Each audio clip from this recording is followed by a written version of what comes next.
Hey guys, we are at Etowah Mounds in Georgia, and I'm going to show you some solid evidence that the builders of these mounds were giants over 7 feet tall. This may sound absurd to some of you, but by the end of this video, I hope you'll agree with me that the mound builders were, in fact, giants.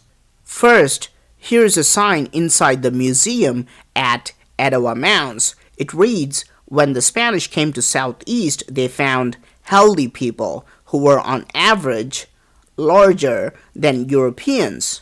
Spanish explorers often commented on the tall and robust chiefs they met.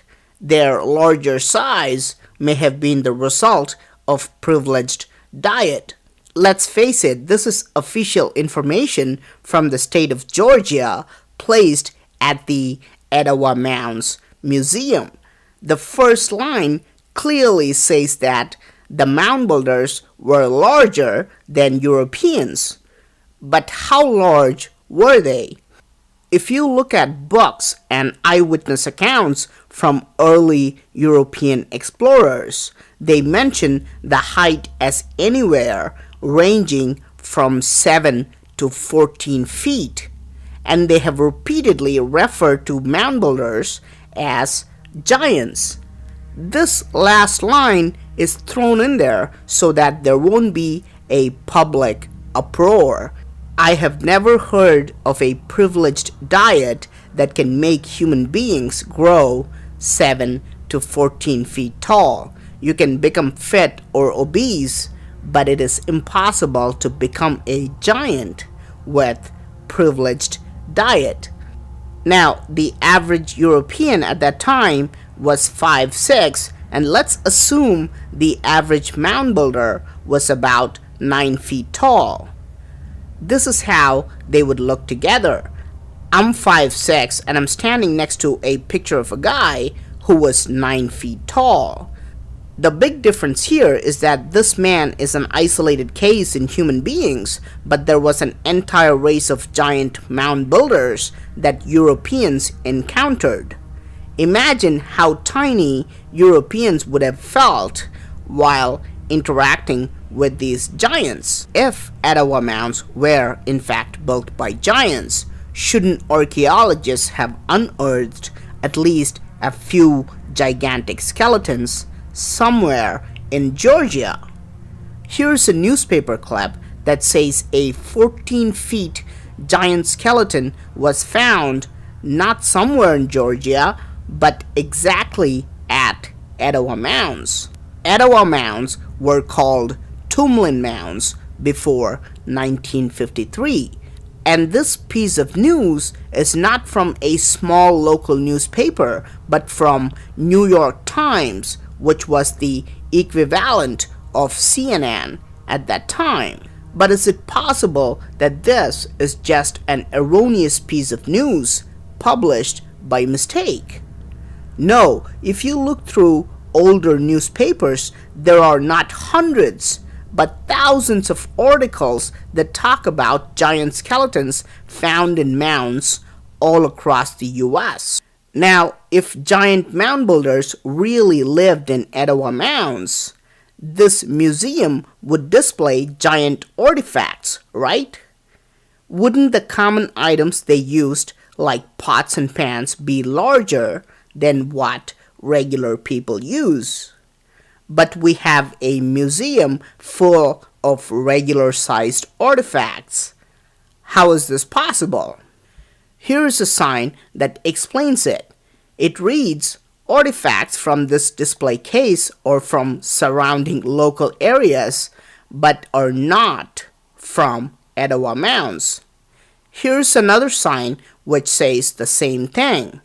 How about other artifacts? This is not from Etowah Mounds, not this, and not this either. In a minute, I will show you a few strange items that were unearthed from Etowah Mounds. But before that, were these giants simply tall human beings? Did Europeans just see a race of tall mound builders and call them giants? If we look through old newspapers, the mystery deepens because many of these unearthed giant skeletons had double rows of teeth, or a pair of horns, or both. So, who are these giants?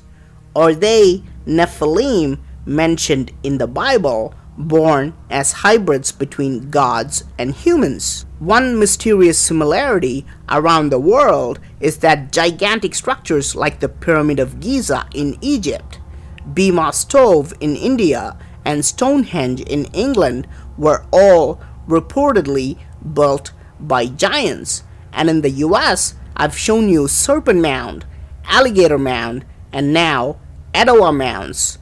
All these unusual structures are also reportedly built by Nephilims. Now, if these giants were in fact hybrids between humans and gods, is it possible that they had horns or double rows of teeth? Where are all the giant skeletons and the original artifacts that were excavated at Etowah Mounds? Many writers talk about the Great Smithsonian Cover-Up, where the Smithsonian Institution has collected thousands of giant skeletons from all over the US. They argue that Smithsonian is covering up the history of giants because it is against the theory of evolution. Surprisingly, when I researched online, I found out that the Smithsonian Institution excavated this site vigorously and took all the original artifacts, including skeletons. At this point, I've presented all my findings and it is time to reach a conclusion.